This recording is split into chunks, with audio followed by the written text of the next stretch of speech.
Hi guys, I am Dr. Pawan, your surgery educator at PrepLadder, and today I'm here to share my thoughts on career guidance, like career options, or whatever you wish to call it. Okay, so let's start. Now, is it a simple thing to do? Like, what do you wish to do after you complete your general surgery? Is it a simple thing to decide? Maybe for like very small percentage of you guys, yes, it's simple. You already know what you wish to do. For the majority of you, probably you're still thinking like, what should I pursue after I complete my general surgery? Or probably, yeah, what should I do? It's not that simple to decide, okay? We have so many options at this point, right? You can continue to be a general surgeon and then you can try to practice as that. You can develop a niche specialty in the general surgery. You can become a minimal access surgery, or you can take up, let's say, a pediatric surgery, and you can, let's take up some particular niche like a breast surgery or something. Or you can go down the pathway of a super specialization where you have a number of options like oncosurgery, GI surgery, urology, CTVS, pediatric surgery, neurosurgery, and others. Now, can I tell you what you should like choose or what you should do with your life? Or can I convey like the clarity about all those particular fields in like next 15-20 minutes? Obviously not. All I'm trying to do is I'm just trying to initiate the conversation. I'm trying to give you my perspective so that you might be able to decide what you wish to do or something like that. Okay. So yes, I mean, I cannot help you, but it is important to talk about it. I cannot help you in telling you that, this is what you should do. I cannot do that. But yes, I can at least initiate a conversation so that you can start thinking about it, or you can have a perspective or something like that. Okay. Now, the first thing is why is there a need to talk about this? Okay. So we all know that, whatever we choose to do, that is going to form a significant portion of our life. We are all around, let's say around 30 or something, and then we are going to spend next 30-40 years practicing what we choose at this point of time. It's not like after 10 years you decide that, you will no more be a general surgeon and you proceed to go ahead with an MCH or something. Probably not, right?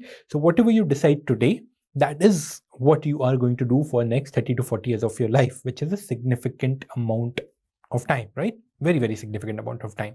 So it is at least important to discuss about it, have a perspective, and then take a informed decision. And that is why it is very important to talk about this particular thing. Okay, whatever you decide to do, it will in a way try to give you some happiness, your professional happiness, professional satisfaction. Yeah, that is what you are looking forward to whenever you are choosing or narrowing down to one particular subspecialty. And at the same time, obviously, we all need money to sustain in this particular life. We have to grow in the career aspect. We have to build our wealth over a period of time gradually. Yeah. So yeah, these are the two things which you need to understand, and then you have to kind of take an informed decision about the same. Okay. And very, very small amount of us, like probably less than 0.5%, will actually leave some mark behind. They will change the medical profession for good for a long period of time. So most of us will kind of grow older. We will become proficient in what we do. We will keep on doing that particular thing for a mass majority of population. We will earn money and we will do the standard things. But some amount of, like as I said, less than 0.5%, probably even lesser than that, will contribute something significant to the medical profession. They will change that particular medical profession. Maybe you want to do it, maybe you don't want to do it, but that's fine. But yeah, like that is something which is worthy to be talked about. And that is how the medical profession progresses, right? The new surgeries come up, the new technologies come up, and so many things, exciting and new things happen. Okay. Will they be awarded? Probably not. Now, rewarded? Probably may or may not. Like in the terms monetary, if you talk about, probably not in their lifetime. Probably they discover something and the next generation will have the benefits of whatever they discovered or they kind of researched and all those particular things. So yeah, that is something which is again an important aspect to be talked about. Okay. Now, if I ask you a simple thing, like if you get $1 billion today, will you still continue to be a doctor in the same way? Okay, so I guess probably at this point of time, you get up in the morning, you go to hospital at around 8, 9, something like that. You work there probably by 5, 6, 7, 8, and then you come back and then you spend some time with your family and then you go back to sleep and all those. And you kind of repeat this for a majority part of the year, right? Now, if I ask you that if you get $1 billion today, will you still continue to do, or will you still continue to be a doctor in the same way? Yeah, please write your answers on the comment box. I would love to read them. So this is not mine. Like I heard this and somebody talk about this. So there was a study conducted in the UK, and when they asked all the doctors, like in the NHS, about this particular thing, majority of them said that, you know what, they will leave medical profession and they will continue to do something else. Some amount of them, they said that, you know what, they will still continue the medical profession because they love it, but obviously they will cut down the time. Like probably they will like do this particular medical profession a couple of hours a day, 3 to 4 hours a day, or probably a couple of days in 1 week. But none of them said that, okay, they will continue to do the same profession day in and day out, exactly the same manner in which we are doing. What does it mean? It means that many of the times we go into the autopilot mode. We do things because we have the bills to pay. We have the obligation that we have to kind of progress in kind of life. If you operate 5 surgeries, we get X amount. If you operate 50 surgeries, if we do 50 surgeries, we get 10x the amount. So yeah, this is what something that particular race, most of the surgeons, and for that matter most of the doctors, get into, and then they keep on doing it. But probably one of many people would say that, you know what, money is not something which they are looking forward. Probably they already have a good amount of money from their background or something like that, but they are doing this amount of work just for the fun of it.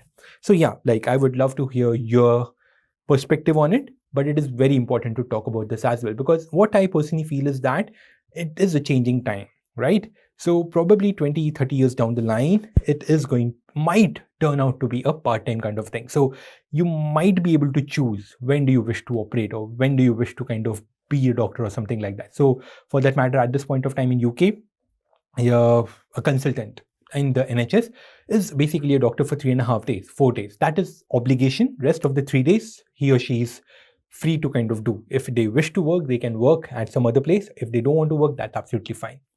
We don't have it at this point in India.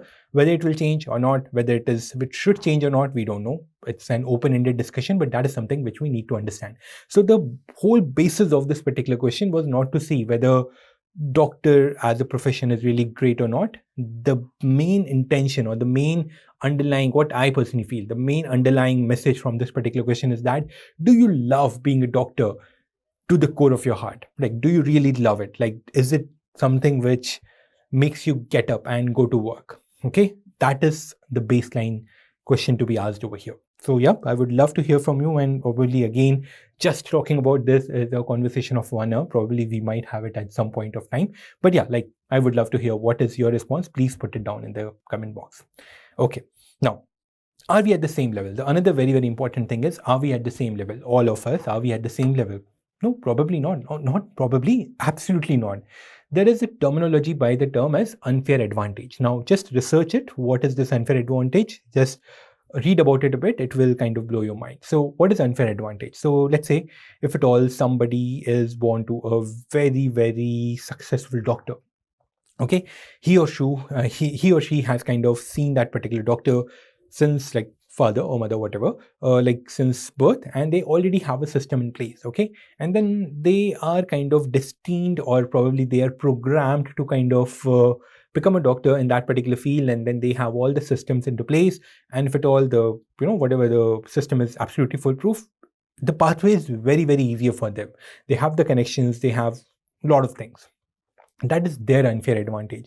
Some of us might not have those particular connections, and whatever, they might be the first doctor in their family, but at the same time, they might be much more brighter than the other person, or they would have some exceptional skill. So that becomes the unfair advantage of that particular person.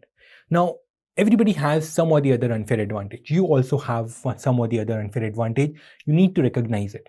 Some of you might be really great with kids. Some of you would like hate them. Okay, some of you might be really good in the fine surgical skills. Some of you would be like, no, I'm not that great at that. Okay, so what you need to understand is that you have to find your unfair advantage. that will help you decide what subspecialty do you wish to go ahead or something like that. Okay, so that is, just read about this a bit more and try to think about it. It's again an open-ended discussion. All I'm trying to do over here is initiate the thought process. I cannot tell you what you should do or what career is kind of best for you. All I'm trying to do is initiate a conversation, initiate a thought process so that you think about it even more. Okay, now can I or anyone else tell you what you should do with your own life? No, absolutely not. We cannot do that. Okay, and frankly, nobody knows the actual answer. Like, your HOD doesn't know that, your consultant doesn't know that, your parents do not know that. None of the person in this world knows what is best for you. Only you might have some idea about it, what might be best for you. So all you need to do is you need to figure out a way in order to reach to that particular answer.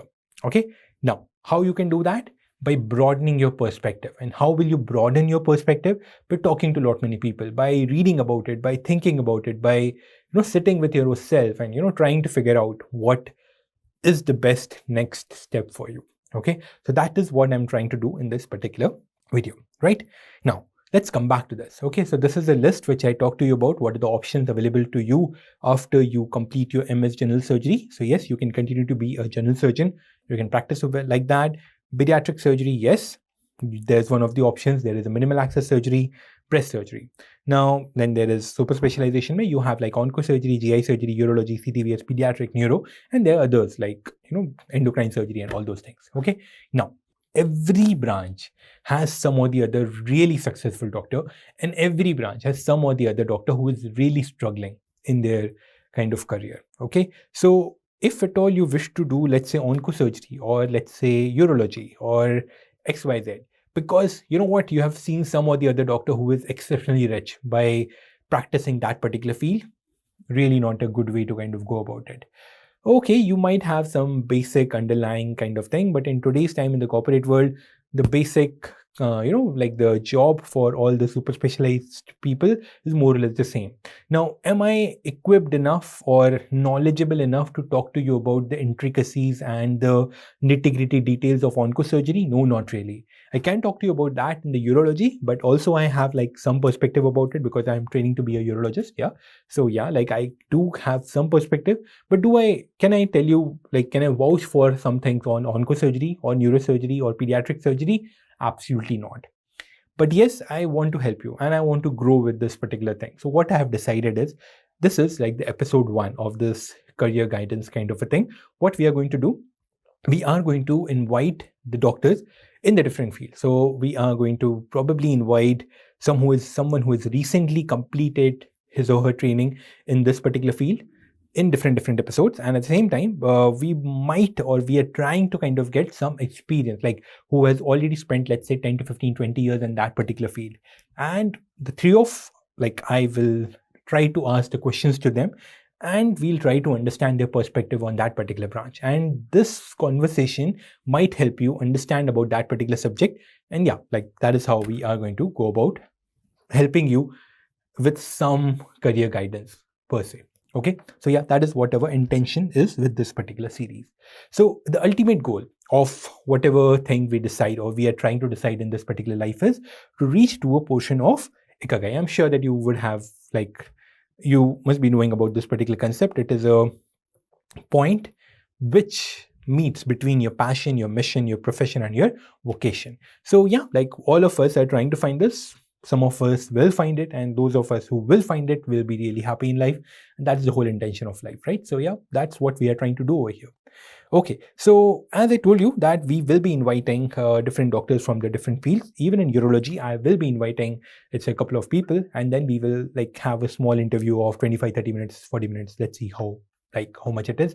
Please do support it. Please do follow this particular thing. This will help you have a broadened perspective about the different fields in surgery. That's my intention. That's my purest intention over here. So yeah, let's see. I hope whatever the conversations I have. Okay, and that is probably going to be, let's say, once a week kind of a thing. So every week we will be trying to interview like the doctors from the different field, and we will be uploading the episode. So this is the episode 1 of the career guidance in surgery after like whatever the general surgery. And yeah, please do come back, and yeah, probably we'll upload one episode every week in this particular series. Okay, now I really want to take up your questions. So please do send me your questions at surgeryunplugged@gmail.com.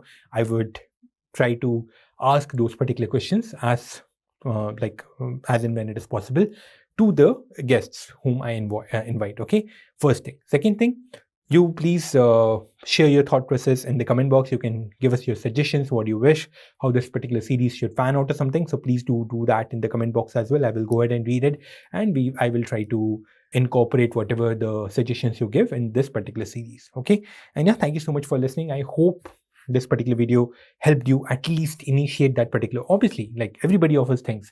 I think about it even today, like what do I wish to do after I complete my urology. Okay, so all of us are in the same boat. Nobody's wiser than other person, right? So let's say 20 years back, who knew that the medical profession would be like this today, right?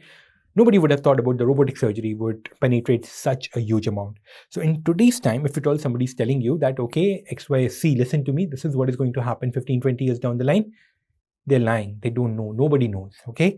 But yes, we do understand one thing. If at all you love your profession, if at all you are good at it and you are able to generate good amount of money from that, and at the same time you have a pure liking for that particular subject, that is something which helps you get up in the morning and go to work, you will be successful. No matter how this particular medical profession changes, competition comes up, number of doctors increase, XYZ, and all those particular things. Okay.